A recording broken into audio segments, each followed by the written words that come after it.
Hey legends, let's talk about how to put together a team, especially looking at the bench side of things. So we'll start with Robbie's team here. Robbie's Heavenly Flaps, what a name.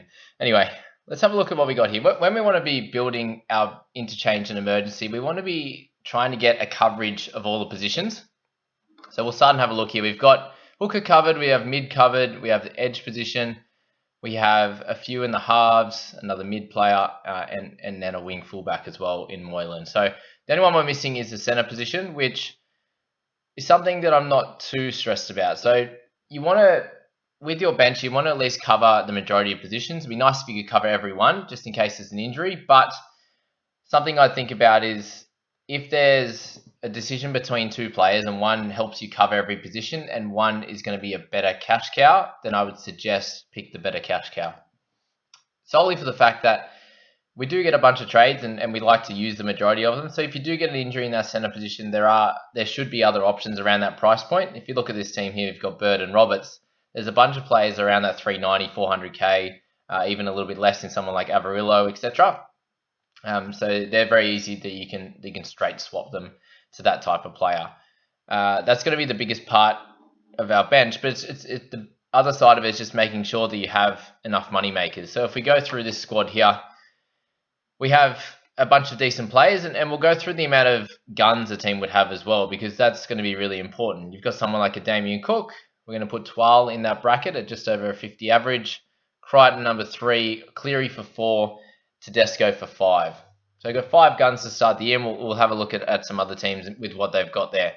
But then you look at the amount of sort of cashies and low players. We have Davey being 364, Bird, Roberts, Tessie New, and Dane Laurie as well.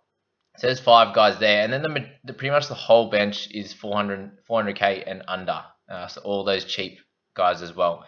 And just think of it, guys, how many cash cows go really well during the season? There's usually not many. So that's something to think about when you want to be bringing in a certain amount of guns, and also your middle range players is just working out, who's going to be scoring the best for you, which one of the, how many guns are going to be best for your team. And I think, as we'll work out with those next few teams, is that somewhere over 5 would be ideal, because these are guys that you're not going to have to change across the full season. So yeah, we'll look at the bench here, and we have someone like Walker, who's probably not going to play, so he won't be, shouldn't be in this team come the start of the season. Stefano should play. Schuster's someone who probably won't play either, and then you've got someone like Moylan who should be a cash cow. So having 2 guys on there isn't going to be great. And what's going to happen here? They're going to have to spend up a little bit more in these 2 positions. Hopefully, still covering enough, having enough cover in our main team there, but someone's going to have to be downgraded here, and it might have to be, it could be a Twal or a Welch or something like that. But you can see how hard it is to create an original first team, just for the fact that there's going to be a bunch of guys that in our team that we think will go really well, and they probably won't. So we'll start with that. He's got 0k remaining in the bank as well. We'll go to this one here. They've got 187k remaining, and let's have a little deep dive into what we've got here. Sorry for being a little bit blurry, but we've got no gun up top in the hooking position. We've got Brown and Crichton all play as guns for feeder number 3, Munster number 4 just, and then you've got Teddy and Brimson 5 and 6. So that's a little bit better with 1 extra gun in the team. But you'll see how that transitions over into our bench here. Very much a similar way it's going here. We've got Armour, who's 360, which is going to be good. Who's going to be good as a scorer if he gets those minutes and the starting spot. But having someone like Moylan on the bench, I think, is not a great idea, especially as a playing. Maybe you change Armour up, but they've obviously got Bloor, who's not going to be playing. Harrow and I stood down. So there's a lot of things that will have to be changed in this team. And just think about that when you're creating your team at the start, especially being 2 weeks out, which is really exciting. We're getting closer now, but you don't have to just complete a team for the sake of it. Just put the guys in the, who you're going to have at the start of the year, and just make changes accordingly. Because making a team and falling in love with this starting team is not going to work if you have 2 to 3 players on the bench that aren't going to be playing. But we'll look at our positional analysis. So we've got half and wing fullback covered. We got hooker and the mid covered. We have edge covered, which will have to be changed. Both of them will have to be changed. Wing fullback and a center as well. So that's a much better grouping of players for cover in our main team, but a few of them will have to be changed. But yeah, did have 187k, which is really cool and very helpful.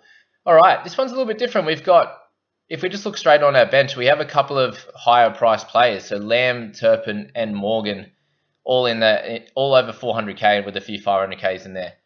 But you then come a little bit lower, and you've got guys like Schuster and Crossland who shouldn't be playing at the start of the season. So they might have to drop a little bit from a couple of these players in the team just to be able to help them out in their bench and getting guys that are going to be making cash and scoring well for them on the interchange. What happens here though, when you've got a couple of 500k players and a 440 on the bench, is then you move over to our middles here, and you've got Crichton as a gun, which is great. McCulloch's up there, awesome. But then you've got Lodge and Watson, so two really cheap players. Two that I think will go well, but I'm worried when you're putting two really low priced players in a middle position, which is going to be one of the better positions in the year. So these guys are going to have to make a lot of money for you to get someone good in there, or it has to be an injury to a Tedesco or Cleary or something, so you can get a big player in there. So just looking at the balance of a team, you've got McCulloch, we'll say is a gun, Crichton a gun 2, Fafita 3, Cleary 4, Tedesco 5. So yeah, another one of those teams with 5 guns, and we'll have a look at the next one following that. Just an update on players like Bird and Roberts. So, yeah, with being extremely injury prone, I know I've spoken about them as being good options, and they're probably going to be players that are going to be fairly hit and miss. Is Bird going to be ready to play 80 minutes at a high level? I'm not exactly sure. He's still hovering around my team, but there are a bunch of guys at a similar price where you can upgrade a little bit more, spend another extra 80, 90k to get someone like Brian Kelly who should do really well. But again, looking at this bench here, you've got almost every position covered. They are missing the edge and the wing fullback as well, which is going to cause some issues if you do have a short-term injury to someone like Cleary. If they were to get suspended, you're going to be fine in the halves. But if Teddy is out for a week or two, do you just play a 0? Do you take a 0 from your team, or are you trading one of your bench out? So really interesting team, that one there. Move on to the next one. Let's have a look at our bench again. Going really light on our bench. Having Roberts, Laurie, Averillo, Tex Hoy, Tessie New. So many wing fullbacks and centres on our bench, and I don't think that's a good makeup. I think the majority of slower burn cash cows that do really well, we think of guys like Tanua Brown and Toby Rudolph last year who had great seasons and gained us a couple 100k, and just by not doing anything crazy, they got their 40 minutes and scored in the 30s and did really well with a nice PPM of around 0.9, right? These guys are going to be hit and miss, and when you look at the starting team here, you've got Pappenhausen, Tedesco, obviously Trebojevic. This one was sent a few days ago, but Trebojevic, I'd pop out and I'd bring one of these cheap guys into that position, and then you can use that 470 to bring in someone from the edge. We've obviously got Davey, but it could be guys like we'll see what comes up, but forward and these types of players to cover an edge position and help you out a little bit there. But yeah, let's go through the guns again. Crichton, Fafita, Munster, Tedesco, and we'll put Pap in there as well. So 5 again. So nothing crazy, but you can just see the amount of players, the amount of gun players that people have at this stage of the season.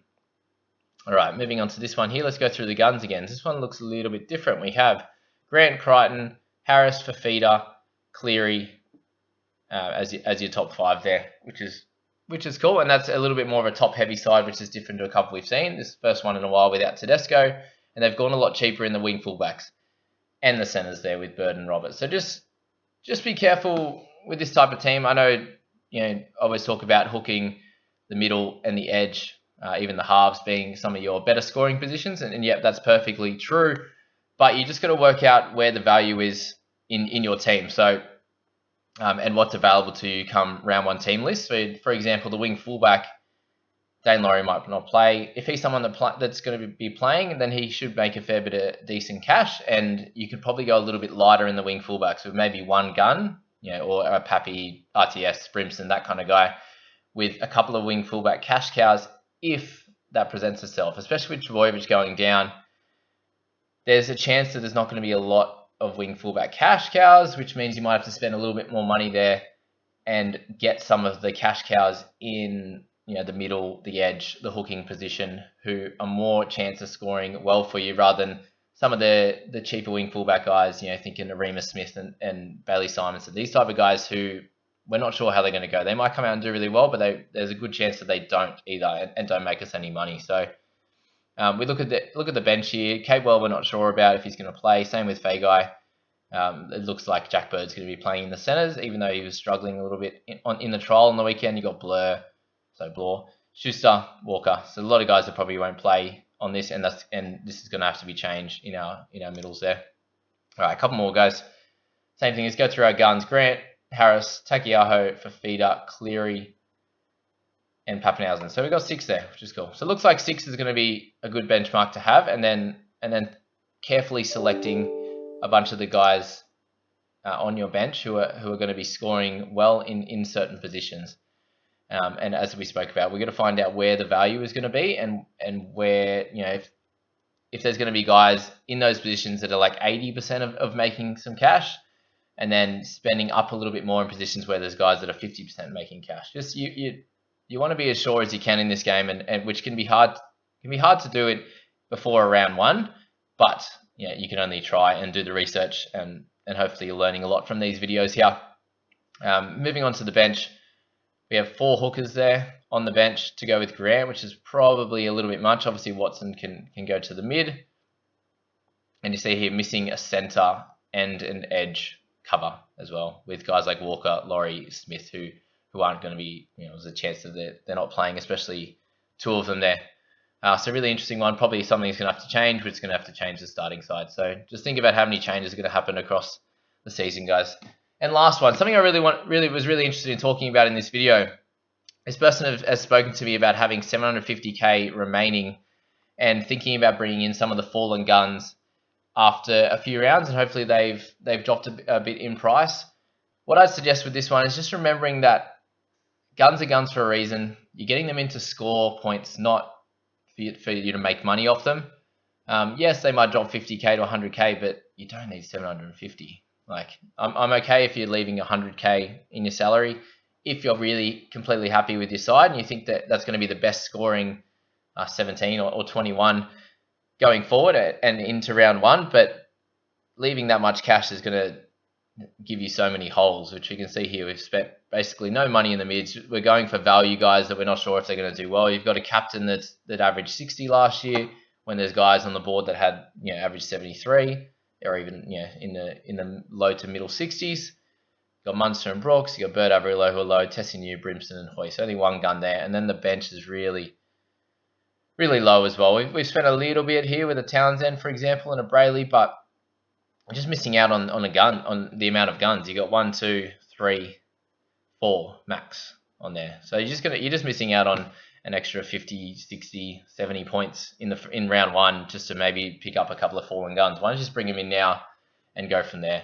But that's all I had time for in this one, guys. I hope you really enjoyed that and got a lot out of how you would set up a bench, especially going into round 1. It'd be nice to have some cover, but the biggest and most important thing is to make sure you've got enough guys that are going to make you some cash across the first sort of 5 to 6 rounds and do really well for you there. But other than that, go the Cowboys and enjoy this one, guys.